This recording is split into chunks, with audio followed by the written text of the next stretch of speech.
अस्सलाम वालेकुम नाज़रीन। हकीम अदरीस राजपूत।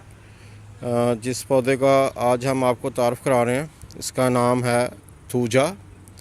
ये आपने अक्सर नाम सुना होगा और इसका पौधा हम आज आपको दिखाते हैं। ये देखें, ये इसके पत्ते हैं। ये देखें इसके पत्ते हैं और ये इसका फल है जो अभी नया बन रहा है, नया आ रहा है। ये नया फल है और इसी के साथ एक आपको दिखाते हैं जो पुराना हो चुका है। ये देखें, ये 2 पीसेस हैं जो पुराना हो गया है और ये अभी इसको नया फल आ रहा है।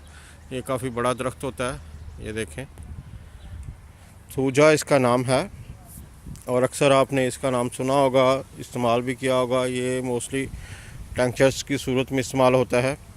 इसका इस्तेमाल जो है ये हम आज आपको बता दें, पर इसकी जो चीज़ें इस्तेमाल होती हैं दवाइयों में उसको बताते हैं। इसके पत्ते और ये जो इसका हिस्सा है शाख का छोटा सा, ये इस्तेमाल होता है।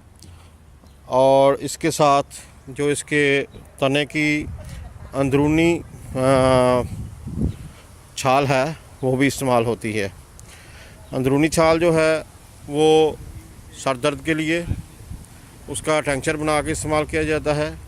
और ये जो पत्तों का टेंचर बनाया जाता है ये मोस्टली जो मस्से होते हैं बैरूनी तौर पे उनको लगाया जाता है उन पे और वो उससे ठीक हो जाते हैं।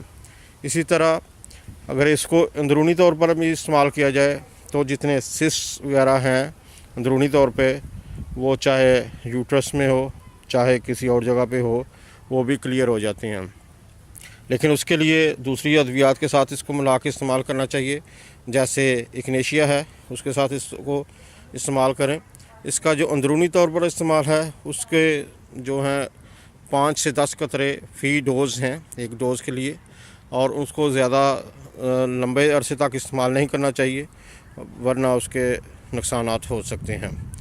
बेहतर यही है कि आप इसको इस्तेमाल करने से पहले किसी माहिर से मशवरा कर लें और फिर इसको इस्तेमाल करें। बैरूनी तौर पर इस्तेमाल करने के लिए इसको आप तेल में या वैसलीन में मिलाकर इस्तेमाल कर सकते हैं। ये जो आपका नाम थूजा, ये आपको तारफ़ करा दिया गया है। अब उम्मीद है कि आप इसको बआसानी शनाख्त कर सकते हैं। और ये देखें, ये बिल्कुल मसों की शक्ल के ये इसके फल होते हैं, इसलिए ये कहा जाता है कि ये उसके लिए अच्छा काम करता है।